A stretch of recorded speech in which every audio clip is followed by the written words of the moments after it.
Oi pessoal, tudo bem com vocês? Mais uma aulinha aqui no nosso canal. A gente vai falar um pouquinho sobre Mendel. Quem foi Mendel, tá? E como foram os experimentos dele. Bom, Gregor Mendel, ele não tinha esse nome foi dado depois lá no monastério. Ele se chamava Johann Mendel, nasceu em 20 de julho de 1822 na Morávia, que até então era o Império Austro-Húngaro. Mais tarde, ela foi incorporada à República Tcheca. Filho de um casal de agricultores, ele tinha uma família muito pobre, certo? Assim, de camponeses mesmo. Mendel não teve grandes luxos e contava com poucos recursos aí para investir na educação dele. Então, por conta disso, aos 21 anos, ele entrou ao monastério, tá? Da Ordem de Santo Agostinho, na cidade do Brunn, que hoje a gente chama de Brno, eu acho que é isso, como é que se chama o nome, com o objetivo aí de conseguir condições adequadas para continuar os estudos dele. Então, foi no monastério que Johann foi batizado de Gregor, como Gregor. Gente, dá licença aqui que tem um cachorrinho querendo participar da aula, certo? Esse cachorrinho aqui, danado, quer participar da aula. Então, o naturalista de Abade, o naturalista e abade de lá, desse monastério, Franz Kriel-Knapp, ele foi seu mentor nesse período e, por volta aí de 1851, resolveu enviar o seu pupilo, né, que se destacava bastante em seus estudos, para um estágio lá na Universidade de Viena, onde Mendel ele foi estudar física, matemática e história natural. Abranger aí os conhecimentos dele, certo? Cada vez mais sobre as ciências. Então, Mendel era um aluno bem aplicado e foi lá nesse monastério que ele obteve esse grande destaque e interesse nos estudos. Tá vendo aqui o carinho do meu filhotinho? Ele quer participar, gente. Bom, então, como era lá a vida de Mendel, né? Vários trabalhos foram realizados por Mendel, tá? Até esse mais conhecido, das ervilhas, que eu vou falar logo mais. Então, vários trabalhos foram realizados por Mendel, porém, o mais importante deles, e que garantiu aí o reconhecimento do pesquisador, foi justamente o trabalho com as ervilhas, Psivum sativum, que é o que vai elaborar as primeira e segunda lei de Mendel, as leis de Mendel. Então, os trabalhos de Mendel sobre hereditariedade, que projetaram a nova luz aí sobre a herança, que ele tinha curiosidade sobre como passava as heranças, né, as características de gerações para geração. Então, esse trabalho é que teve grande repercussão, né, hoje em dia, né, depois da morte dele é que ele veio a ser reconhecido. Então, os trabalhos de Mendel sobre hereditariedade projetaram aí a nova luz sobre a herança, eles não tiveram repercussão naquela época. Então, ficaram meio que desconhecidos. Mendel morreu sem ter o reconhecimento do seu trabalho. Apesar de ser conhecido como pai da genética, ele não teve reconhecimento do seu trabalho em vida. Então, sem estímulo para continuar aí nas suas pesquisas, sobrecarregado também lá com os deveres que ele tinha de administrador no monastério, em 1868 ele acabou abandonando por completo o trabalho científico. Imagina quantas coisas a gente não poderia ter aí de estudos graças a Mendel, né? Infelizmente o trabalho dele não era reconhecido, não era valorizado naquela época e ele acabou abandonando os seus estudos, mas ele anotou meticulosamente toda a sua pesquisa.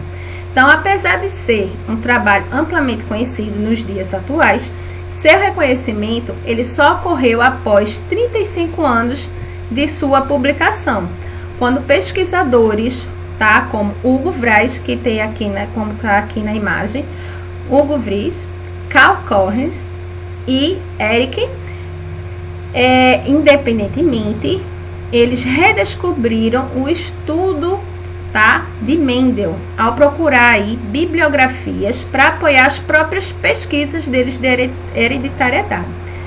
Então, Mendel morreu em 6 de janeiro de 1884 em Brno, desculpa se eu estiver falando errado, tá? No antigo Império Austro-Húngaro, hoje República Tcheca, de uma doença renal crônica, certo? E ele era um homem muito à frente do tempo, mas ignorado durante toda a sua vida. Seus estudos, suas pesquisas, ele enviou até para Darwin, mas não teve grande apoio lá naquela época. E são esses estudos que apoiam as bases da genética de hoje. Mas quais são esses estudos? Bom, Gregor Mendel passou a dividir seu tempo entre lecionar numa escola técnica e plantar ervilhas de cheiro no jardim do monastério onde ele vivia, iniciando aí as suas primeiras experiências com hibridação, cruzamento de espécies diferentes.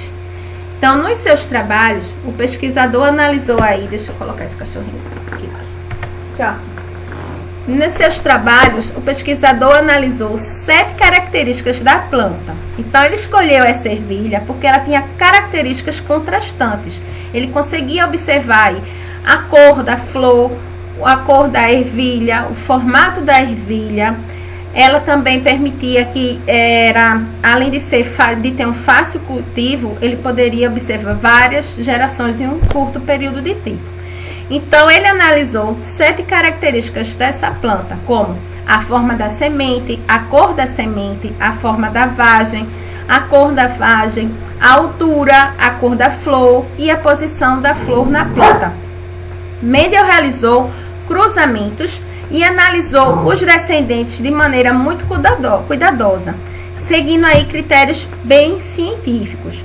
Também analisou matematicamente, ele tinha muita habilidade em matemática, certo? Então, ele analisou matematicamente seus resultados em uma época em que não se associava a matemática à biologia. Isso não era muito comum. Talvez isso aí é que não tenha afastado o interesse, né, dos biólogos com relação, dos cientistas com relação a esse tipo de pesquisa, por conta dos detalhes matemáticos que a pesquisa de Mendel tinha. Então, Mendel publicou seus trabalhos no ano de 1865, porém, eles não foram imediatamente conhecidos. Então, a primeira lei de Mendel, ela diz o seguinte, que a gente chama de lei de monohibridismo.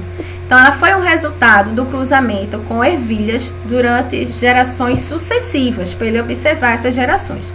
Então, mediante essa observação, ele destacou o predomínio da cor verde e amarela e permitiu formular aí que existem nos híbridos características dominante e recessiva. Então, como foi o primeiro experimento de Mendel? Então, ele fez na geração parental, né, de plantas com ervilhas puras verdes, cruzou com plantas que tinham ervilhas puras amarelas. Ao fazer esse cruzamento, ele obteve uma geração F1. Dessa primeira geração, ele não viu a verde, a característica verde, ela foi camuflada, não apareceu. Mas Mendel sabia que ela existia, já que ele cruzou a amarela com a verde. Então, ela poderia estar mascarada ali. Fez um novo cruzamento agora, só que por autofecundação, né, das amarelinhas. Ele cruzou as amarelinhas com a autofecundou essas amarelinhas, resultados aqui da geração F1, e após essa autofecundação, apareceu a característica verde. Daí é que Mendel veio formular aí o conceito de dominância e recessividade. Dominância seria, no caso, a amarelinha que predominou, tá? E a recessiva seria aquela característica mascarada, certo? Que ela estava presente, mas só veio aparecer numa geração seguinte. Então, por isso ele formulou aí esse conceito, né, através das suas observações, dos seus cruzamentos de geração em geração, que ele obteve aí o conceito de dominância e recessividade. Dominante, ela aparecer de imediato, e a recessiva ficava mascarada. A gente, na biologia, a gente representa o dominante com as letras maiúsculas e o recessivo de letra minúscula, certo? Sempre só que o dominante, ele pode aparecer tanto em forma homozigótica, que a gente fala quando os alelos são igualzinhos, ou heterozigótica, tá bem? E a segunda lei de Mendel é a lei da segregação independente. Os fatores, eles que determinam diferentes caracteres, distribuem-se de maneira independente, tá? Para os gametas, combinando-se assim ao acaso. A gente tem aí aulas no canal falando detalhadamente sobre a primeira lei de Mendel e a segunda lei de Mendel. Essa aula tinha mais o objetivo de falar um pouquinho da história de Mendel e vocês conhecerem os experimentos dele e o que fala a primeira e a segunda lei. Eu espero que vocês tenham entendido, tenham gostado da aula e se que isso tenha despertado mais interesse a vocês sobre genética, sobre a importância desses experimentos de Mendel. Então, dê uma olhadinha aí na primeira e na segunda lei de Mendel, tá? E bons estudos para vocês. Tchau, tchau, gente!